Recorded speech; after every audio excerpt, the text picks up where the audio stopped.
tener mucha conciencia de que lo que está escrito se cumple en los que creen. Por lo tanto, si uno se considera creyente, las escrituras se deben cumplir en la vida de uno. Lo que evidencia entonces que uno ha creído y testifica que las escrituras son la verdad, en ellas está la verdad. Aquí dice que el Señor guiará a los ciegos por camino que no sabían, les haré andar por sendas que no habían conocido, y delante de ellos cambiaré las tinieblas en luz y lo escabroso en llanura. Entonces, está hablando de un camino desconocido para el ser humano, desconocido para el hombre, que solo Él puede guiar, camino que Él conoce, y que ha de cambiar las tinieblas en luz. El estado en que el Señor encuentra al hombre es en tinieblas. Todo ser humano, hablando sin Cristo, todo ser humano está en tinieblas. Primeramente no hay uno justo, no hay ninguno bueno, pero aparte de eso, vive en un estado de ignorancia. El hombre puede, por sus medios, estudiar e investigar muchas cosas como lo hace y llegar a cierto grado de conocimiento, pero todo ese conocimiento que el hombre tiene es terrenal. Es decir, puede examinar y comprobar cosas que son terrenales, pero el hombre no puede, por ejemplo, percibir nada que sea espiritual. Por lo tanto, hay una gran ignorancia. Desde la creación, o antes de la creación, recién aprovechar del cántico que entonábamos acerca del Cordero, la palabra lo dice, que Él fue destinado antes de la fundación del mundo. Así que la muerte del Señor Jesucristo en la cruz no fue una improvisación, ni fue algo que ocurrió porque los judíos lo quisieron matar. Dios lo había destinado y Él vino desde la eternidad, Él vino al mundo para morir en una cruz. ¿Y por qué pasó eso? Porque era necesario. Era necesario, era la única forma de salvar al hombre. Al decir aquí guiaré a los ciegos por camino que no sabían, obviamente se está refiriendo al Señor guiando a todos los que creen en Él. Y como lo que quisiera más que nada es hacer que uno pueda examinar si realmente estas palabras se están cumpliendo en la vida de uno, especialmente entre más uno es expuesto a la palabra, más evidencias debería tener de que esta palabra se cumple. Les invito a volver un poquito antes ahí en el mismo libro de Isaías al capítulo 35, para una palabra de una promesa tan hermosa que hay aquí en la Escritura.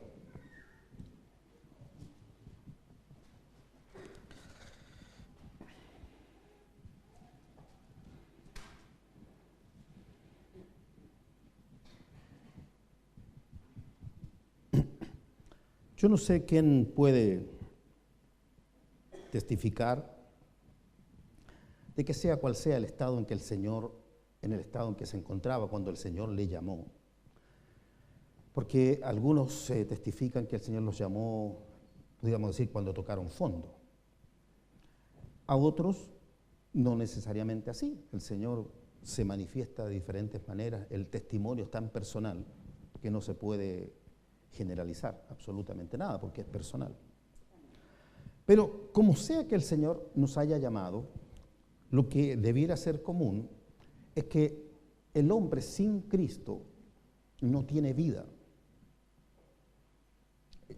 Quizás el término algunos no lo puedan entender porque le llamamos vida a estar vivos, digamos, porque me muevo, porque salto, porque respiro, estoy vivo. Pero la Escritura dice que el hombre estaba muerto en delitos y pecados. Y no solamente muerto, sino destinado. Todo ser humano está destinado a la muerte. Un cumplimiento final. Pero al venir Cristo al corazón de uno, cuando eso es genuino, el Señor trae vida en abundancia. El Señor trae verdaderamente eso que ya uno no tiene que salir a comprar la felicidad, a comprar el entretenimiento, porque si no me aburro. Cuando Cristo viene a la vida, realmente Él produce vida, esa vida. Yo trato a veces de explicar esto cuando uno dice, esto no es vida. Está vivo, pero dice, esto no es vida. Porque la vida sin el Señor no tiene sentido. No hay propósito. Bien, en este pasaje del capítulo 35, yo creo que podemos ver esto de cómo en Cristo se cumple que hay vida. Dice el versículo 1, se alegrarán el desierto y la soledad. ¿Qué hay en el desierto? No hay vida. El desierto, se alegrarán. El yermo se gozará y florecerá como la rosa. Si va a florecer, es vida. Florecerá profusamente y también se alegrará y cantará con júbilo. La gloria del Líbano le será dada, la hermosura del Carmelo y de Sarón. Ellos verán la gloria de Jehová, la hermosura del Dios nuestro. Una de las cosas que debemos tener mucho cuidado es con algo que se ha repetido últimamente, no dar por hecho porque esté escrito. Aquí está diciendo, ellos verán la gloria de Jehová. Amén. No dar por hecho que porque está escrito uno diga, amén, yo la he visto. A Marta se le dijo, si no te he dicho que si crees, verás la gloria de Dios. Ahí tiene, ellos verán la gloria de Jehová. Por eso digo, escrituras que son para que uno examine si se están cumpliendo en la vida de uno. Si genuinamente uno ha visto la gloria del Señor. Porque si no la ha visto, entonces hay tarea. Es como preguntar, Señor, ¿qué me falta? ¿Qué necesito? ¿Qué pasa? ¿Por qué todavía? ¿Me entiende? Si Marta fue corregida, ¿por qué uno no pudiera estar equivocado como Marta?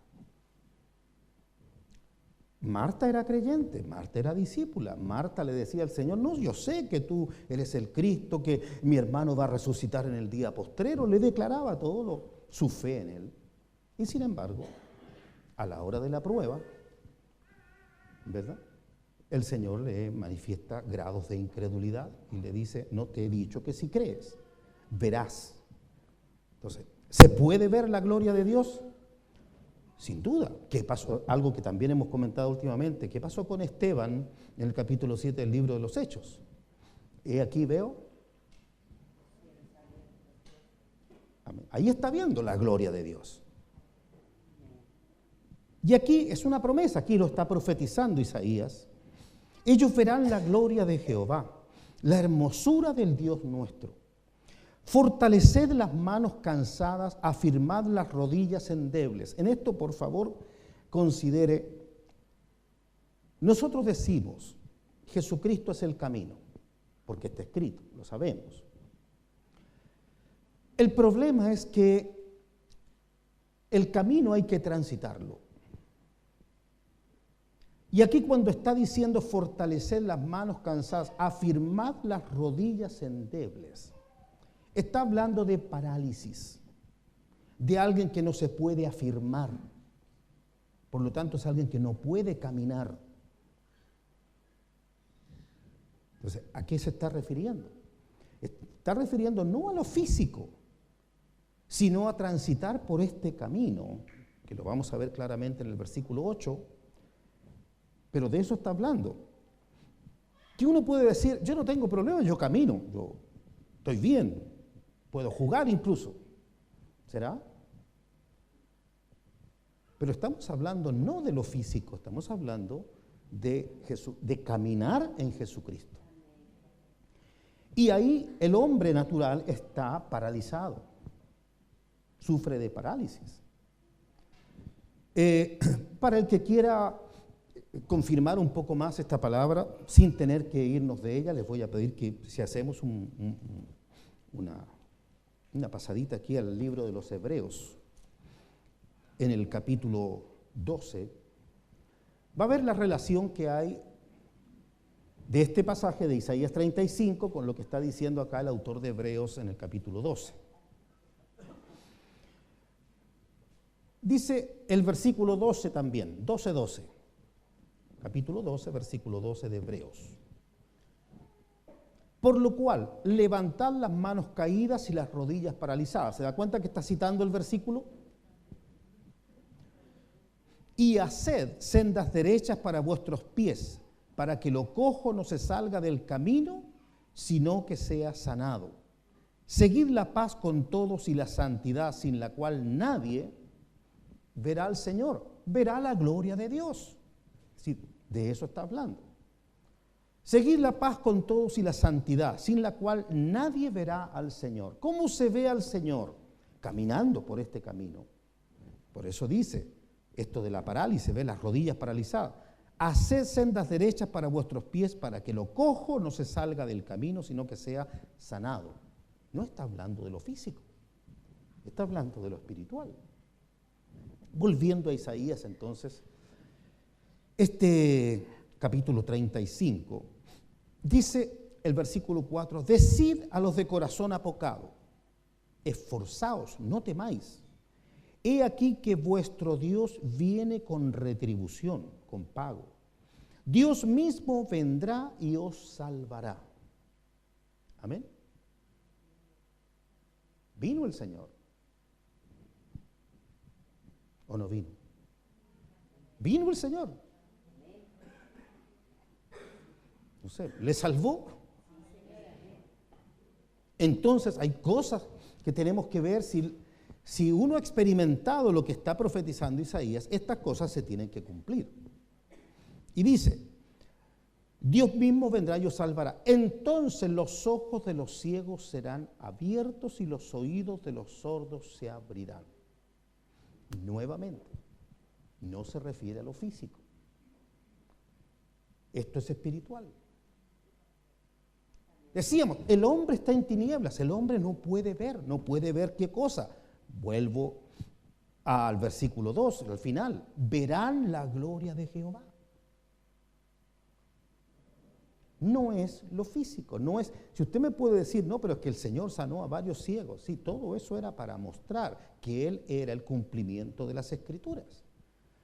Pero esto tiene que ocurrir en todo el mundo donde se predique el Evangelio. Aquel que cree le serán abiertos los ojos, le serán abiertos los oídos para que oiga, no al hombre, no a un predicador, no, para que oiga al Señor. El hombre no puede oír a Dios, no puede ver a Dios. Aquí lo importante es que el hombre y Dios tengan relación.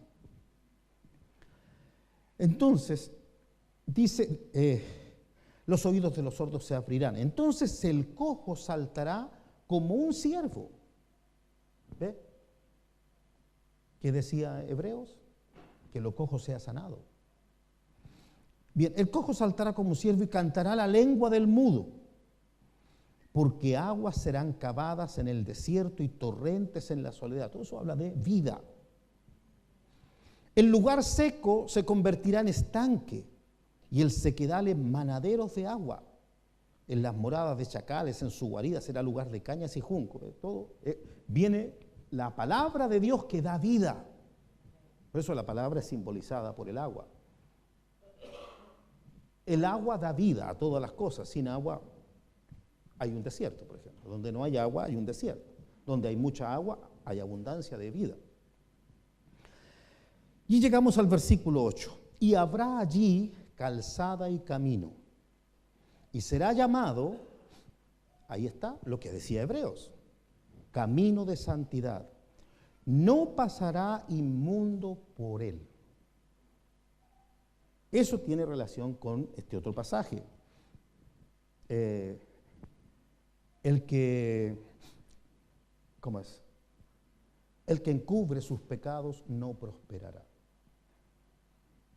No pasará inmundo por él. Es decir, no se puede avanzar en este camino cuando hay pecado. Entonces, es confesar y apartarse de pecado. Confesar, si hay pecado hay que confesarlo y hay que apartarse de pecado. Entonces, Habrá allí calzada y camino y será llamado camino de santidad. No pasará inmundo por él, sino que él mismo estará con ellos. Lo que decía el capítulo 42. El que anduviere por este camino, por torpe que sea, no se extraviará. Sí, para entrar al reino había que hacerse como un niño. Es decir, es solamente obedecerle, creer a lo que él dice. No depende de mi sabiduría, no depende de la inteligencia humana, depende de la obediencia a lo que el Señor diga. Eso es hacerse como un niño, nada más que creer. Y es lo mismo, entonces, dicho a Marta, no te he dicho que si crees, verás la gloria de Dios. Es por medio de la fe. Entonces, guiaré a los ciegos. Me dejo guiar, me dejo llevar.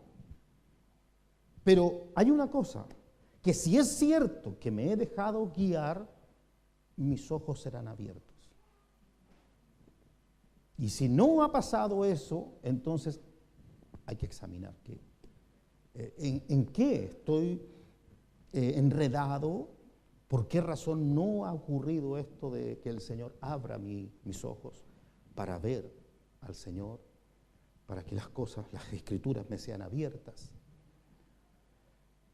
Porque estamos hablando de promesas del Señor. El que viene al Señor, sus ojos le serán abiertos, sus oídos también, su parálisis será sanada. Todo eso, Cristo es aquel que hace todo nuevo. Entonces uno puede de pronto leer pasajes, pero como que hay algo que no lo hace entender, que es para uno, que eso se tiene que cumplir en uno. Que estar en Cristo significa que las cosas viejas pasaron y aquí todas son hechas nuevas. Bueno, eso se tiene que cumplir. Entonces, quizás una de las cosas que tenemos que apreciar, lo que decía, el Cordero fue destinado antes de la fundación del mundo, pero manifestado en los postreros tiempos, dice, por amor a nosotros.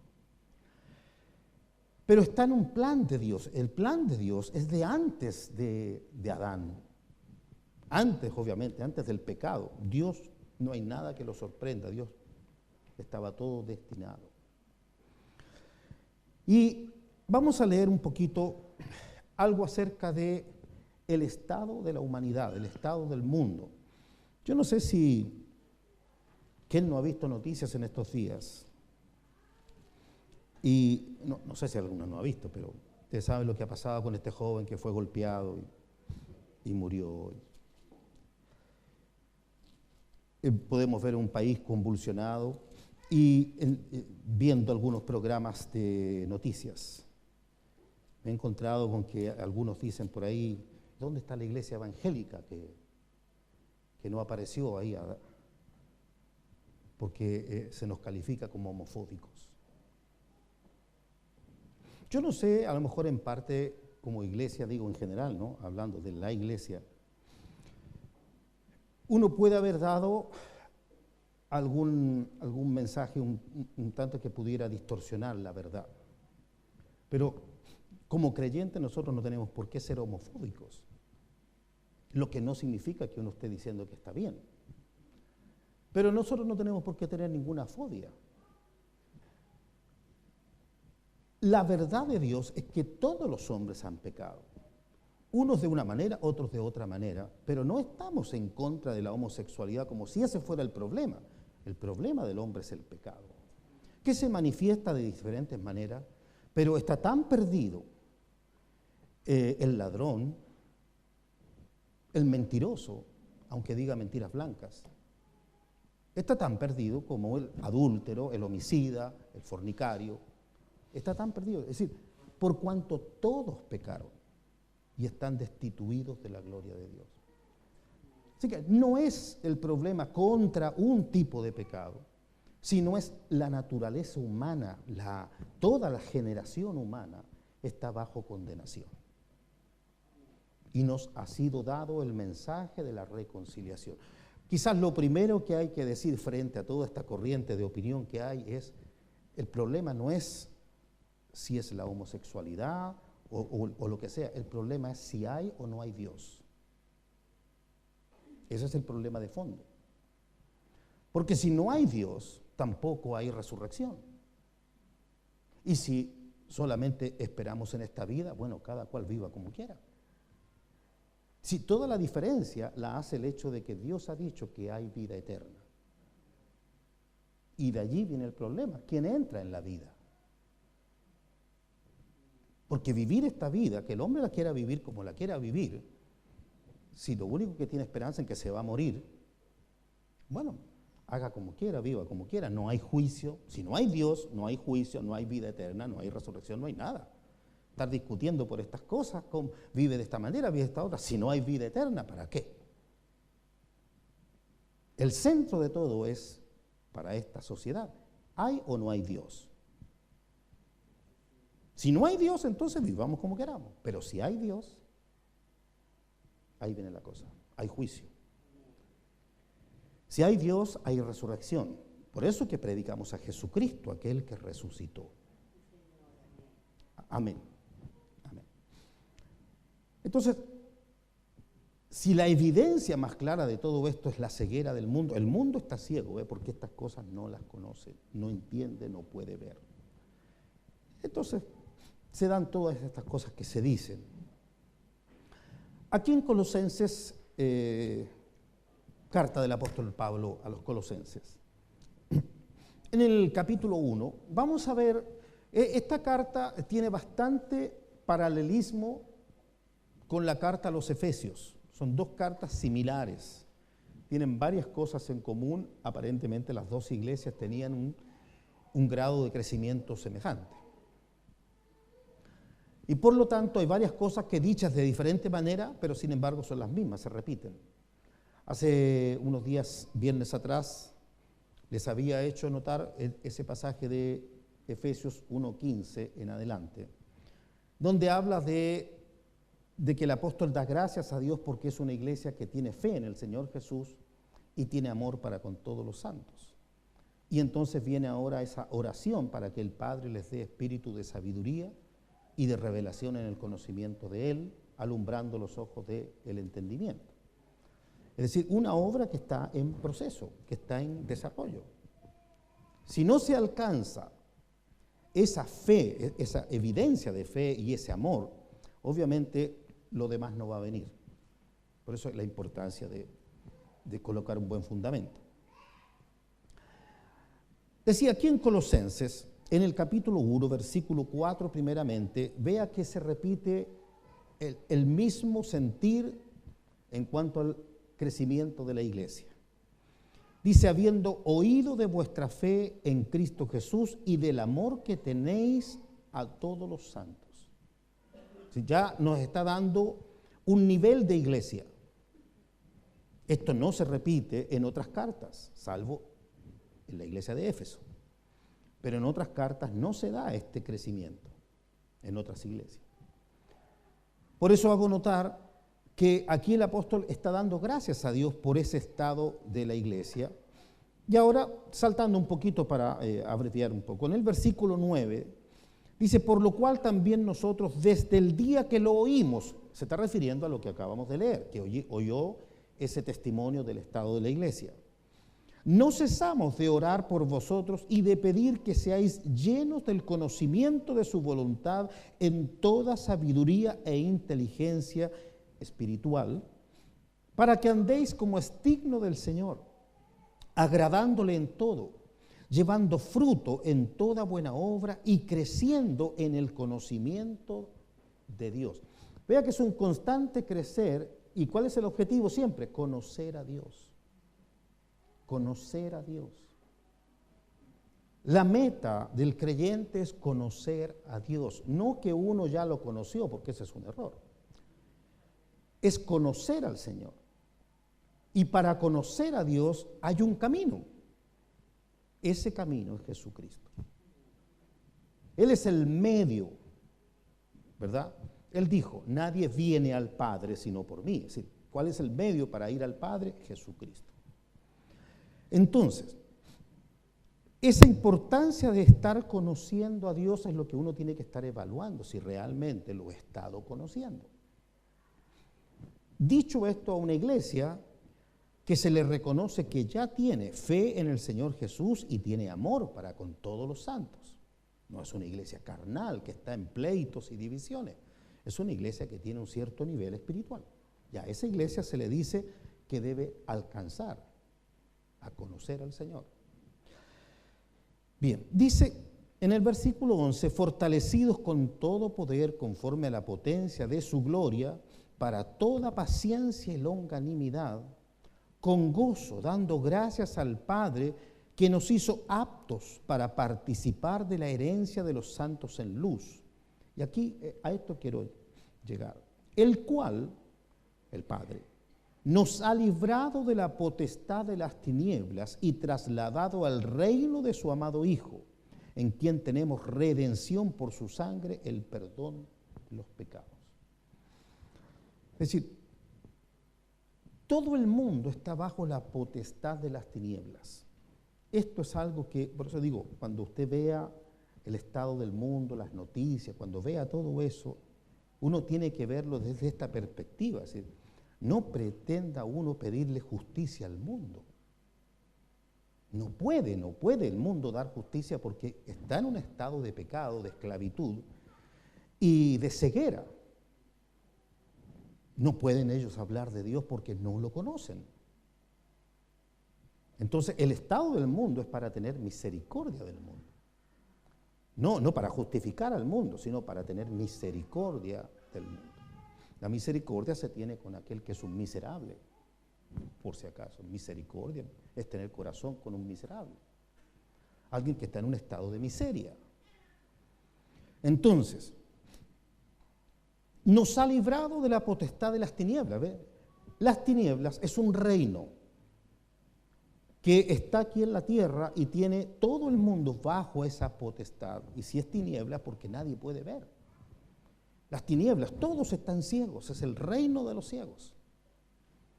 Nadie puede ver. Y vino el Señor a librarnos de esa potestad, de ese imperio. Nos libró de esa potestad de las tinieblas y nos ha trasladado, dice, al reino de su amado Hijo. ¿Cómo acontece esto?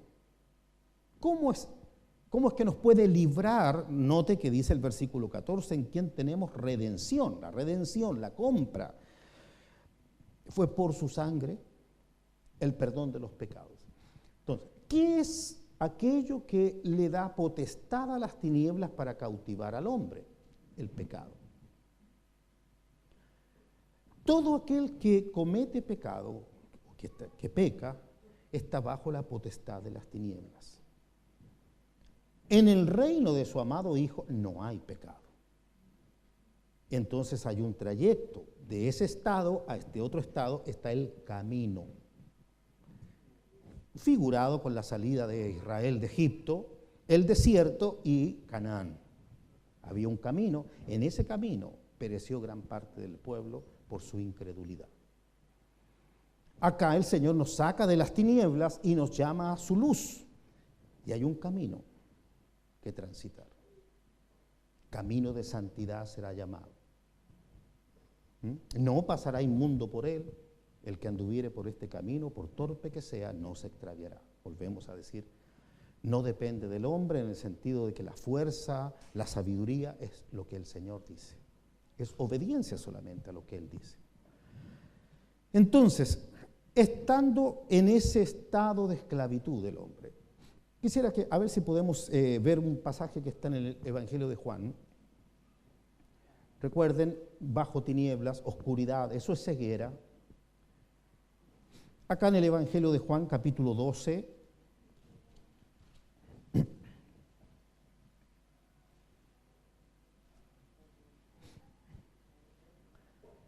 Juan 12, versículo 46. 12:46. Está hablando el Señor Jesús. Amén. Versículo 46 del capítulo 12. Dice, yo, la luz, he venido al mundo para que todo aquel que cree en mí no permanezca en tinieblas. Amén. Pero veamos nuevamente, esta palabra tiene que ser práctica, tiene que ser realidad. La luz vino al mundo, el mundo está en tinieblas, el mundo está bajo un gobernador de tinieblas, un reino de tinieblas. Y la luz vino al mundo. Y esa luz, el Señor Jesús, todo aquel que en Él cree, al seguirlo, va a llegar a un estado de luz. Para que aquel que cree en mí, dice, no permanezca en tinieblas. Si no permanece en tinieblas, ¿en qué está? En luz. Y el que está en luz entonces puede ver.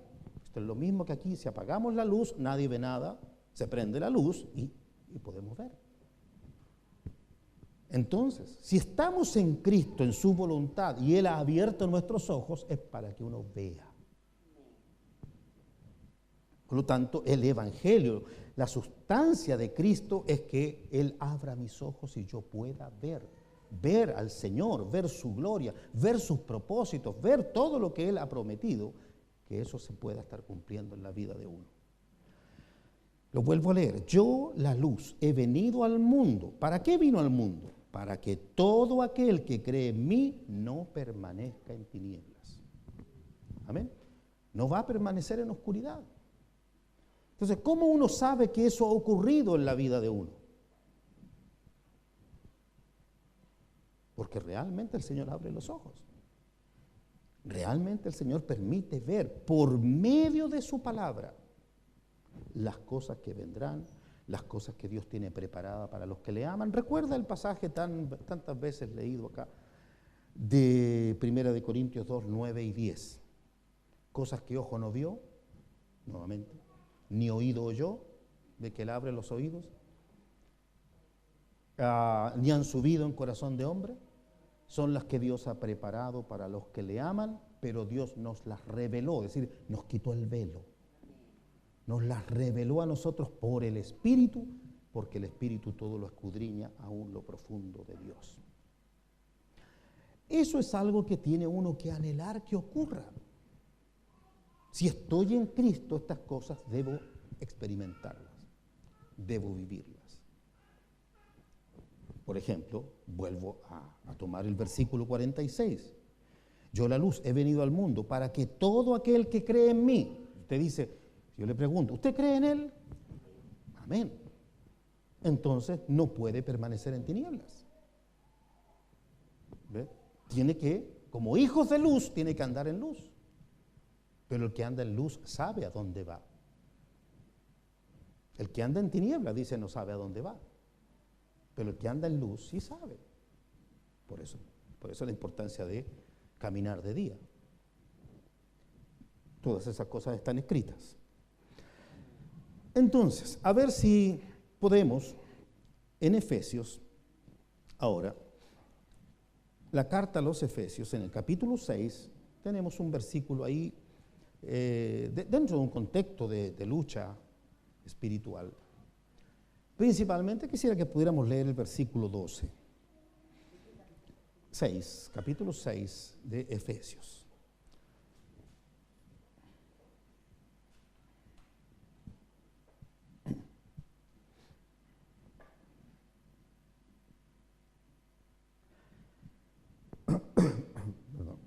Capítulo 6, versículo 12. Porque no tenemos lucha contra sangre y carne, sino contra principados, contra potestades, contra los gobernadores de las tinieblas de este siglo, contra huestes espirituales de maldad en las regiones celestes. Ahí está la lucha. No tenemos lucha contra personas, carne y sangre. No tenemos lucha con nuestro enemigo, no aparecen, no son personas aquí en el mundo. Son huestes espirituales de maldad.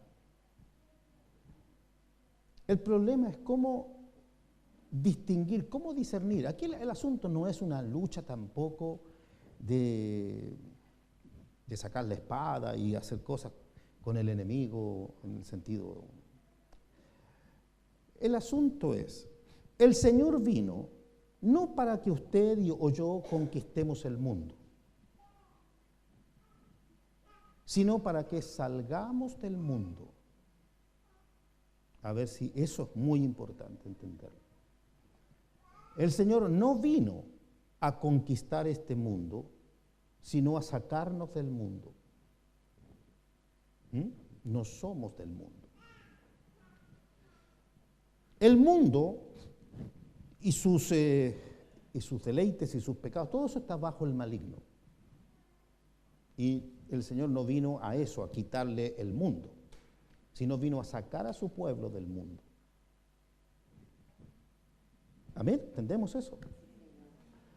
Entonces, el asunto es no si yo voy a vencer a Satanás o le voy a conquistar todos los bienes materiales de este mundo, porque, como algunos dicen, nos robó Satanás. Tal cosa no tiene ningún fundamento en la Escritura. El Señor no vino a darnos cosas corruptibles. Y todo lo que hay en el mundo es corruptible. El Señor vino a sacarnos del mundo. Por eso que se trata de que nos abra los ojos para ver qué cosa, qué decía, lo cité solamente, no lo hemos leído, pero qué decía Corintios, cosas que ojo no vio, ni oído yo. ¿Qué cosas son esas? Las cosas que Dios ha preparado para los que le aman. Están en el reino de Dios, no están en el mundo. Como decía el Señor, ¿dónde había que hacer riquezas? En el reino de Dios, donde el ladrón no entra, donde la polilla no destruye. Ese es el asunto, ver el reino, percibir el reino, entrar a ese reino y enriquecerse en ese reino. Es lo que el Señor enseña. Pero eso no se ve físicamente, y por eso lo decía al principio, a Nicodemo, un maestro en Israel, el Señor le decía, si no naces de nuevo, no puedes ver el reino. El hombre no lo percibe. Para mucha gente será motivo de burla hablar del reino de Dios, se burlarán de eso. ¿Por qué? Porque están en tinieblas. No le puede pedir a un incrédulo que vea el reino. Digo, gran parte de la iglesia no lo ve, ¿qué le va a pedir al mundo? Lo importante es que uno nazca de nuevo y que crezca en el Señor para entrar al reino. Entonces, hay una lucha espiritual. Y esa lucha no es porque, como lo hemos estado tratando en estos días, no es porque usted no venga a la iglesia. La lucha espiritual es para que usted se mantenga ciego y así no vea. Si es el príncipe de las tinieblas, mientras uno esté ciego, no vea, está entre lo que él gobierna. Y el Señor Jesucristo es luz. Donde Él está, ahí no hay tinieblas. En su reino no hay oscuridad. Todo es luz, no hay tinieblas. Por lo tanto, si estoy caminando, ese tránsito tiene que ser, recuerde lo que decía Isaías, cambiaré las tinieblas en luz. Isaías 42, 16. Se requiere entonces que uno primero pueda reconocer esta lucha espiritual, que, como le digo, no consiste ni en que hagamos grandes oraciones de peleas espirituales, ni nada de eso. Tiene que ver cuánta atención le prestamos a la palabra del Señor Jesucristo, que es el que me guía. Cuánta atención hago que esa palabra, es como decir, Señor, dame entendimiento. Reconocer cuando uno lee y no entiende, reconocerlo y decirle, Señor, enséñame. Es tan importante esta relación personal con aquel que lo leíamos, que el que anduviere por este camino, por torpe que sea, no se extraviará. ¿Cuándo? Cuando se fía de su pastor. Perdón, no estoy hablando de mí, del Señor Jesucristo, nuestro pastor. Cuando confía en Él, que lo que Él dice, eso es la verdad. Y entonces solamente le obedece, le sigue, aunque no entienda nada, hasta ahí es ciego. ¿Ve? No entiendo, no veo, pero te creo. En ese caminar verá la gloria de Dios. Y ese es el asunto que uno tiene que evaluar. Es decir, hay potestades espirituales que están luchando para que usted no vea, para detenerlo en el camino, para que no avance en el camino. Y una persona puede decir, pero yo soy fiel a la iglesia, yo no me pierdo, yo no sé, los años que sea y no me pierdo culto. No es ese el problema. Ahora, si se los pierde, obviamente que está ayudando a eso. Porque yo le pudiera decir, uno observa cosas, el mismo culto al Señor pudiera ser perfeccionado mucho más. ¿Y por qué no se avanza mucho más en eso? Bueno, porque siempre hay hermanos que no han venido, vienen y no entendieron y no escucharon lo que se enseñó antes, y todo eso es lo que perjudica el entendimiento. La importancia de congregarse es básica, pero ¿congregarse para qué? Ese congregarse tiene que tener sentido de que la palabra del Señor esté alumbrando mi corazón. Que la palabra del Señor, como digo, no haya un bloqueo mental. No sé si me va a entender en esta parte, pero muchas veces puede uno estar hablando y la mente del creyente anda por otro lado, completamente ido, y está presente, pero no entiende, no capta, no medita en lo que el Señor está diciendo. Y entonces el venir ahí no produce fruto. El asunto es, Señor, instrúyeme, dame que yo pueda entender. Porque la visión viene por esta, es como decir, el ejemplo precioso que está ahí en Juan capítulo 9. ¿Recuerdan el ciego que estaba ahí? ¿Cómo fue que el Señor lo sanó? Esto lo hemos compartido también, pero ojalá poder aplicarlo. Cuando el Señor vio a ese hombre y vinieron a decir que la pregunta era si era ciego porque pecó él o sus padres habían pecado. Y el Señor dice que no fue ni por el pecado de él ni el pecado de sus padres, sino para que las obras de Dios se manifiesten en él. Ahí justamente el Señor está mostrando una verdad. Todos los que estaban ahí son ciegos. Y como son ciegos, no pueden ver las obras de Dios. El hombre no ve. Hay una verdad, ¿no?, que uno dice amén porque dice amén nomás, pero hay una verdad, Dios está obrando. Pero la iglesia, menos el mundo, la iglesia no percibe que Dios está obrando. Cuando la iglesia percibe, por ejemplo, cuando ve un milagro, cuando ve una sanidad, entonces la gente viene y dice, ahí sí que está el poder de Dios. Y la gente no percibe que Dios está obrando. Porque la obra de Dios es espiritual y se discierne espiritualmente. Entonces, como el hombre es ciego, no ve. Entonces el Señor dice que ese varón nació ciego con un propósito de Dios, para que las obras de Dios se manifiesten en él, es decir, se manifiesten para que todos los ciegos, que solamente el hombre natural, ¿qué es lo que ve? Lo físico. Ve lo físico. Entonces, en este hombre se van a manifestar las obras de Dios. ¿Cuál era la obra de Dios? Que el Señor vino para abrir los ojos de los ciegos. Entonces, ya, ahí está el ciego, todos lo pueden ver porque es una cosa física, y está ciego y todos saben que nació ciego, todos lo conocen. Recordarán que después llamaron hasta los padres para que testificara, porque no puede ser que alguien que nació ciego de pronto sea sanado, nunca ha ocurrido eso. Pero el Señor lo hizo. Pero el asunto es cómo lo sanó. Y ahí dice que el Señor escupió en tierra e hizo lodo con la saliva y untó con el lodo los ojos del ciego. ¿Qué está mostrando ahí el Señor al hacer lodo? Hizo una mezcla con la saliva en tierra, una mezcla, mezcló, vea esto, lo que sale de la boca de Dios, una figura, en la tierra, lo terrenal.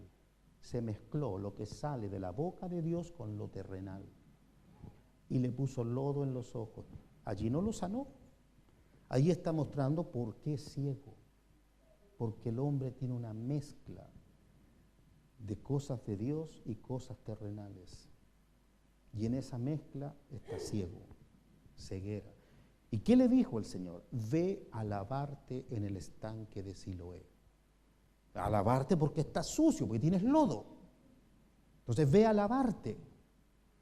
Fue y se lavó y regresó viendo. La sanidad no estuvo en el lodo. El lodo le está mostrando por qué está ciego. Y cuando se fue a lavar, el estanque Siloé significa el enviado. ¿Y quién es el enviado? Jesucristo. ¿Dónde se tiene que lavar? ¿De qué me hablaba ese estanque, esa agua de ese estanque? De la palabra que sale del Señor Jesucristo. Entonces, ¿cuál es el problema del ser humano en general? Que necesita desechar todo lo demás y oír solo la palabra del Señor Jesucristo. Esa es la forma de ser sanado de la ceguera. Solo la palabra, pura, porque todas las tradiciones humanas la contaminan. Los mandamientos de hombre contaminan la palabra, la echan a perder, pierde toda pureza y entonces ya no es efectiva. Es lodo. Es lodo porque lo puro, lo santo, lo que viene de arriba se mezcla con lo terrenal y ahí produce lodo. Entonces, ¿qué necesita el hombre? Desechar todo y solamente valorar lo que sale de la boca de Dios. Eso es agua limpia. Así el Señor lava, que la cosa no es física, no es los ojos, es el corazón. Es en el corazón donde el hombre tiene todo este tipo de pensamiento, sabiduría. ¿De dónde vienen los malos pensamientos? Dijo el Señor, del corazón. El corazón es el que está sucio. Y entonces lo único que tiene poder para lavar el corazón es la palabra de Dios. Pero hay que creerla y desechar lo otro. Mientras no deseche, lo que usted tiene es una mezcla. Y en una mezcla Dios no obra. Dios es puro y solamente mediante la pureza se puede alcanzar esa edificación. Por eso que dice desechando, lo que dice Pedro, ¿no? Desechando pues toda malicia, todas las cosas de la carne, desechando todo eso. Recibid como niños recién nacidos, desead la leche espiritual no adulterada para que por ella crezcáis para salvación. Esa leche espiritual es la que da crecimiento. Pero tiene que ser pura, sin mezcla, sin ningún tipo de esas cosas que uno dice, pero ¿y qué tiene de malo? Si no salió de la boca de Dios, es malo. Pareciera, para algunos será muy fanático, pero Dios es puro. Dios es puro y no se mezcla. Entonces, si quiere que Dios realmente lave su corazón, tiene que considerar esa palabra así, sin mezcla. Entonces, tenemos una lucha espiritual. Y la lucha espiritual consiste en que usted no salga de la oscuridad, no salga de las tinieblas, que permanezca ciego. El hombre ciego no sabe a dónde va y ahí es donde es, como dijéramos, es lo más fácil para el engaño. ¿Es fácil engañar a un ciego o no? Hablando literalmente, ¿es fácil engañar a un ciego?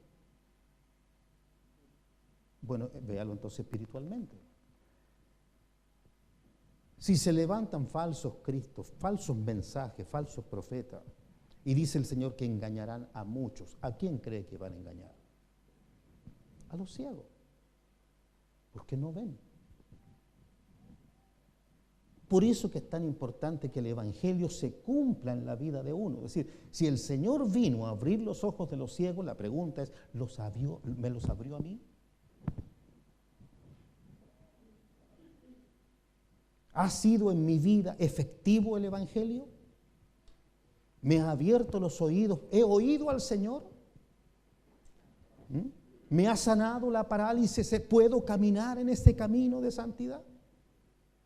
¿He estado conociendo al Padre? ¿Se ha estado revelando el Padre a mi corazón? Todo eso son las evidencias de un evangelio verdadero. Cuando Juan el Bautista estaba preso, mandó a 2 discípulos a preguntarle al Señor Jesús, ¿eres tú el que había de venir o esperaremos a otro? El Señor Jesús le respondió: id y haced saber a Juan las cosas que veis y oís. ¿Qué cosas? Le dijo: los ciegos ven, los sordos oyen, los cojos andan, los muertos son resucitados. Esa era la respuesta para Juan, es decir, las escrituras se están cumpliendo. No tenía que decir: sí, dígale que se quede tranquilo, yo soy el Cristo. No, por la palabra de Dios. Si Él es el Cristo, los ciegos han de ver, los cojos han de andar. Entonces, si realmente uno ha conocido y tiene testimonio de que Él es el Cristo, que Jesús es el Hijo de Dios, entonces esa obra de Él se tiene que hacer en mi vida. Gloria al Señor, es un gran desafío, pero eso es el Evangelio. Que Él abra nuestros ojos. Fíjese un pasaje, si me acompañan, al capítulo 26 del libro de los Hechos.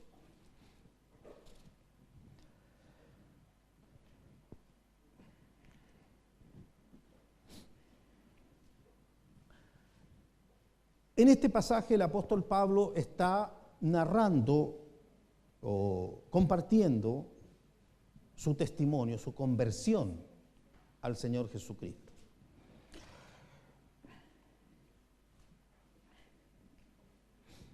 El Señor le dijo que iban los discípulos a ser llevados ante reyes y gobernadores, y en este caso está delante de Agripa, del rey Agripa.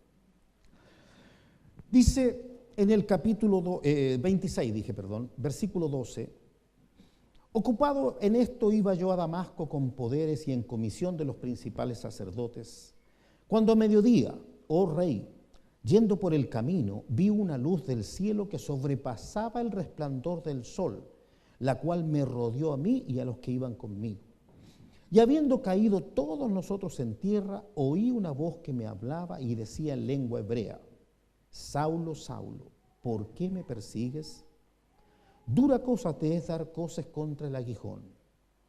Yo entonces dije: ¿quién eres, Señor? Y el Señor dijo: yo soy Jesús, a quien tú persigues. Pero levántate y ponte sobre tus pies, porque para esto he aparecido a ti, para ponerte por ministro y testigo de las cosas que has visto y de aquellas en que me apareceré a ti, librándote de tu pueblo y de los gentiles, a quienes ahora te envío. ¿Para qué? ¿Para qué te envío? ¿Lo leyó? ¿Para qué? ¿Qué pasa con aquel que es portador del Evangelio? ¿Para qué?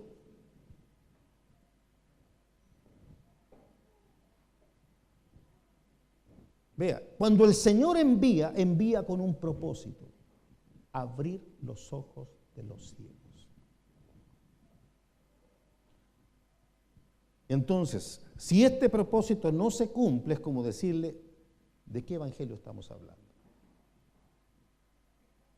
Que muchos se puedan levantar como ministros de Cristo, pero si estas cosas no se cumplen, allí no está Cristo. El evangelio abre los ojos de los ciegos. Y eso es lo que hace la fe en el Señor Jesús. Abre los ojos. Se cumplen las Escrituras. A Pablo ya no es literalmente el Señor Jesús el que va.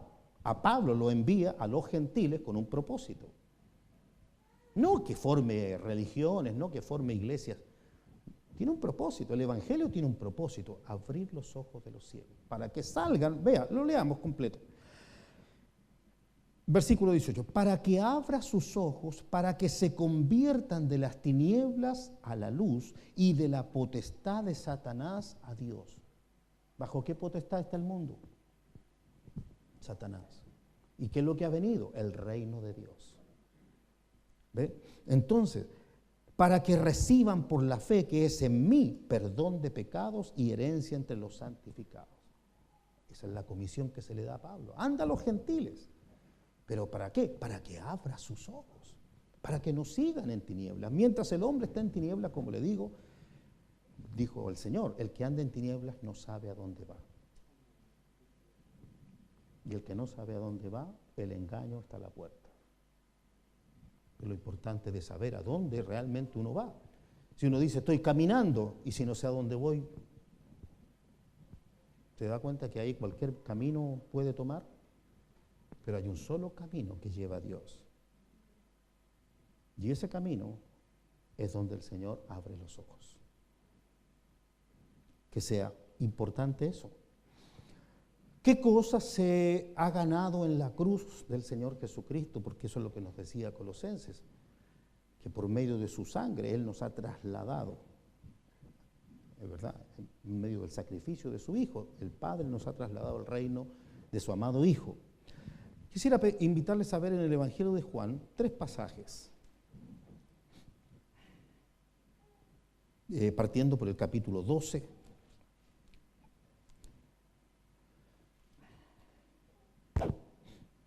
Todo esto tiene que ver con la cruz del Señor Jesucristo.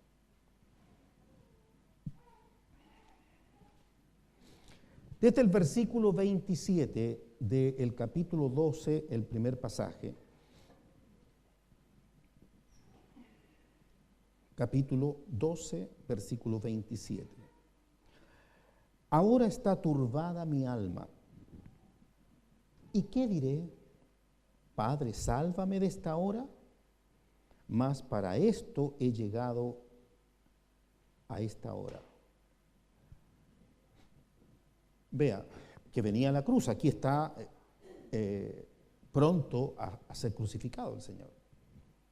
Y eso es lo que obviamente ha venido angustia a su corazón. Y dice, ¿qué diré, Padre, sálvame de esta hora? Mas para esto he llegado a esta hora, es decir, a eso vengo. Padre, glorifica tu nombre. Entonces vino una voz del cielo, lo he glorificado y lo glorificaré otra vez. Y la multitud que estaba allí y había oído la voz decía que había sido un trueno. Otros decían, un ángel le ha hablado. Respondió Jesús y dijo, no ha venido esta voz por causa mía, sino por causa de vosotros. Ahora es el juicio de este mundo. Atención ahí. Ahora es el juicio de este mundo, ahora el príncipe de este mundo será echado fuera. Y yo, si fuere levantado de la tierra, a todos atraeré a mí mismo. Y decía esto dando a entender de qué muerte iba a morir. Es decir, está hablando claramente de su muerte. Al ser levantado en esa cruz, dice, a todos atraeré a mí mismo. Tenía que ver con lo dicho en los días de Moisés, que lo cita el Señor también en el Evangelio de Juan, como Moisés levantó la serpiente en el desierto, así es necesario que el Hijo del Hombre sea levantado. Al ser levantado, dice, a todos atraeré a mí mismo. Y vea, el juicio de este mundo, ahora el príncipe de este mundo será echado fuera. Es decir, el gobernante, el que tenía el poder, ¿verdad? El gobierno, venía aquí en la cruz, libra una gran batalla. Porque todo el poder que Satanás tiene sobre los hombres tiene que ver con el pecado. Entonces, cuando el Señor muere en la cruz, se paga el precio por el pecado, porque está muriendo alguien que no merece morir. Alguien que la muerte no tiene potestad sobre él, porque él no pecó. Y el que no peca tiene vida eterna. El Señor no tenía por qué morir. Entonces, al dar voluntariamente su vida, pasó a ser realmente el Cordero de Dios, alguien que muere en lugar de otro, una víctima inocente que paga el precio, por eso redime, paga el precio para libertar a los que estaban cautivos. Entonces, ¿qué pasa con aquel que cree en Él y recibe? Esto tiene que ser tan genuino, pero el que cree en Él recibe perdón de pecados. ¿Por qué? Porque el precio ha sido pagado. Entonces, como fue pagado el precio, esa persona ya no tiene pecado. No tiene pecado porque fue pagado el precio. Y entonces la muerte no tiene potestad. El imperio de Satanás ya no tiene poder. ¿Cómo lo retengo si no tiene pecado? ¿De qué lo acuso si no tiene pecado? Y entonces es libre. Eso es la redención. El Señor redime con su sangre, con su sacrificio, Él paga el precio de los que estaban cautivos y creen en Él. Entonces ya no tienen pecado. Al no tener pecado, entonces son libres de la potestad de Satanás y pueden salir. Pero eso es el asunto. Señor, guíame, llévame, sácame de aquí. Y ahí se necesita entonces obediencia a su palabra. Y Él va señalando el camino. Aquí en el capítulo 14, un poquito más, esto es como la misma conversación del Señor con sus discípulos. Vea el versículo 30. Dice, 14:30, dice, no hablaré ya mucho con vosotros porque viene el príncipe de este mundo y él nada tiene en mí. ¿Ve? La hora, el momento de la crucifixión era una obra de Satanás. Satanás era el que supuestamente iba a ganar la batalla matándolo. Y el problema fue que con su muerte Él ganó la batalla más grande de toda la historia de la humanidad. En el capítulo 16, hablando del Espíritu Santo, dice el versículo 8, cuando Él venga, convencerá al mundo de pecado, de justicia y de juicio. De pecado por cuanto no creen en mí. De justicia por cuanto voy al Padre y no me veréis más. Y de juicio, y atención, por cuanto el príncipe de este mundo ha sido ya juzgado. ¿Ven? Hubo un juicio allí, en esa crucifixión del Señor. Se crucificó el pecado, se crucificó toda la maldad que había en el hombre. Y entonces Satanás perdió poder sobre los hombres, no porque uno haga cosas, ni porque uno vaya a vencer al maligno. Es lo que el Señor hizo en la cruz. Quiero invitarles a leer esto en Colosenses y con esto terminamos a ver si lo podemos unir. Capítulo 2, versículo 8. Recordarán los primeros versículos del capítulo 2 que los hemos compartido antes, porque todo esto está ligado.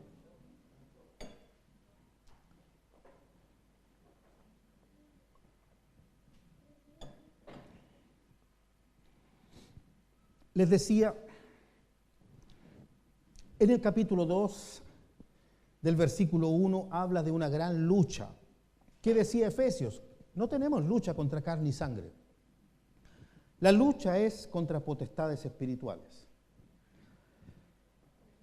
Y dice entonces, esta gran lucha que tiene el apóstol por la iglesia de Colosas, por la iglesia de la Odisea y por los que nunca han visto mi rostro, con un objetivo, ¿ve? Que lleguen a conocer el misterio de Dios el Padre y de Cristo. Versículo 4, y esto lo digo para que nadie os engañe con palabras persuasivas. Constantemente repitiendo esto, cuidado con el engaño, que no lo saquen del camino. El camino no es otra cosa que ir a conocer a Dios.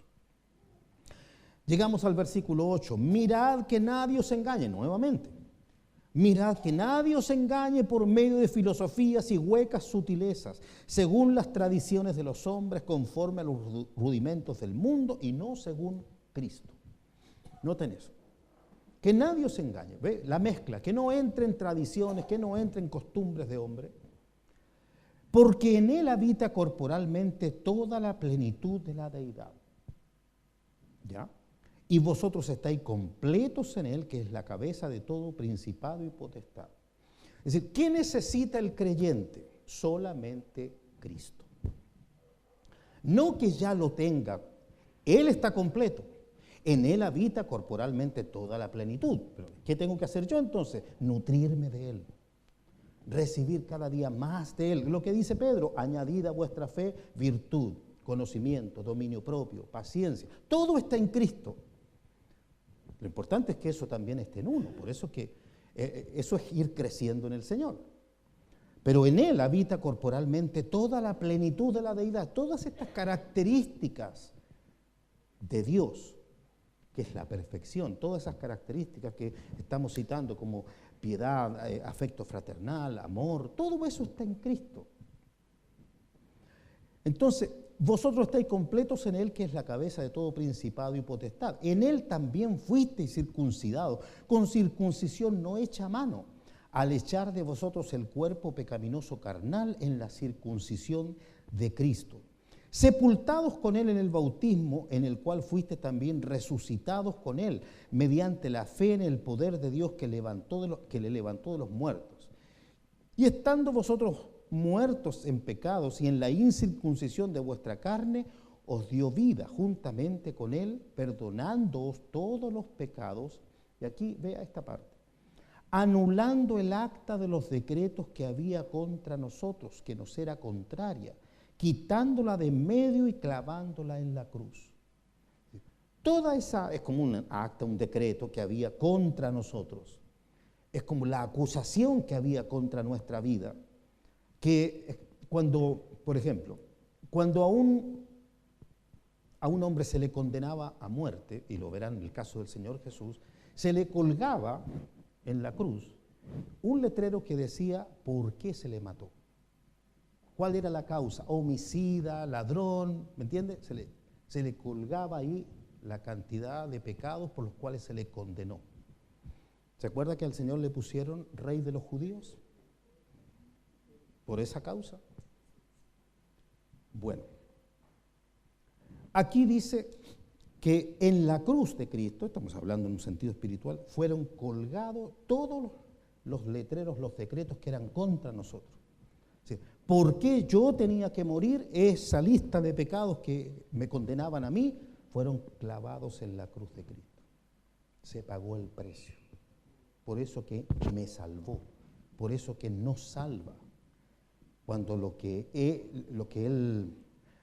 la causa por la cual Él murió fue por nuestros pecados, por su pecado, por mi pecado. Otra forma de quizás verlo es esto mismo que estamos aquí. Cuando el Señor lo criticaron mucho porque perdonaba pecados. Entonces el ejemplo de aquella mujer sorprendida en el acto mismo del adulterio. Y el Señor pregunta, el que esté limpio, lance la primera piedra. Bien, no hubo ninguno, todos se fueron. Y Él le dice, ni yo te condeno, vete y no peques más. Si la ley de Dios, porque la ley no es de Moisés, si la ley de Dios decía que cualquiera que fuera sorprendido en el acto de adulterio debiera ser lapidado, muerto a pedradas, luego la mujer merecía morir apedreada. Al decir el Señor, ni yo te condeno, Él está perdonándola. Pero, ¿y qué pasa con la justicia de Dios? Dios va a borrar un pecado así, no es como diciendo, ya no importa. No, no es así, Dios es justo. Y esa mujer merecía morir. Cuando el Señor le dice, ni yo te condeno, está tomando su adulterio y echándolo sobre su vida. Eso es lo que hizo con todos nosotros. Isaías 53 dice, Jehová cargó en él el pecado de todos nosotros. Angustiado él y afligido, no abrió su boca, como un cordero fue llevado al matadero. Cuando él perdona, ese pecado lo echa sobre sí, como diciendo, yo pagaré el precio. Ese es el valor de la cruz. Entonces nos hallamos limpios delante de Dios, perdonados delante de Dios, pero es por su amor, es por su gracia. Por eso la importancia de ahora ser fiel con Él y seguirle y amarle por el amor con que nos tuvo, así nosotros debemos amarle a Él y responder a ese amor que nos ha tenido el Señor. Pero ahora, si eso ha sido real, ya la potestad de las tinieblas no tiene poder, porque no hay pecado. Pero si uno sigue pecando, ¿qué cree que hace? Si uno permanece en pecado, ¿qué cree que hace? Está pisoteando la sangre del Señor Jesucristo. Está menospreciando su sacrificio. Por eso que de ahora en adelante seguirle, Señor, te sigo a ti. Y seguirle a Él implica todo lo que hemos hablado, que Él va a abrir mis ojos, me va a hacer ver la gloria, hacia dónde me lleva, hacia dónde va el camino, Abre mis ojos, ¿para qué? Para que después uno también pueda ser instrumento en sus manos y ayudar o colaborar con Dios en esto de abrir los ojos de los ciegos. Bendito sea el Señor. He ahí el Evangelio del Señor Jesucristo, con sustancia, con realidad. No solo palabras, sino el Evangelio es poder de Dios. Amén. Poder de Dios para que nuestro ser completo, íntegro, sea sanado. Podamos caminar en el Señor, acercarnos a Dios, oír su voz, ver su gloria. Todo eso es el Evangelio del Señor Jesucristo. Amén. Les invito a ponerse en pie. Padre amado, queremos darte gracias, Señor. Cuán grande, Señor, podemos apreciar el sacrificio del Señor Jesucristo.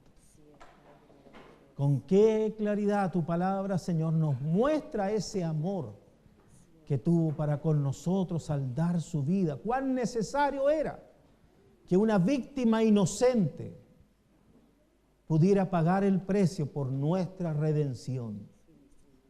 Oh Señor, haznos oír tu voz, haznos reconocer que eres tú el que llama, para seguirte a ti, Señor, para seguirte, para obedecer, para caminar en pos de tus palabras, siguiendo tus mandamientos, haciendo morir, Señor, nuestro orgullo, nuestros deseos, nuestra vanagloria, haciendo morir todo lo terrenal en nosotros, Señor, para que sea tu voluntad la que reine en nuestro corazón. Y así, Señor, así tú abrirás nuestros ojos, nuestro entendimiento, tú darás sabiduría, Señor, esa sabiduría que viene de arriba, Señor, para entender tu voluntad, para ver, Señor, para ver tu gloria, para comprender tus propósitos eternos, Señor. Gracias por tanto amor, gracias por tanta buena dádiva. Gracias, Señor, porque eres real, porque ciertamente tu palabra se cumple, Señor.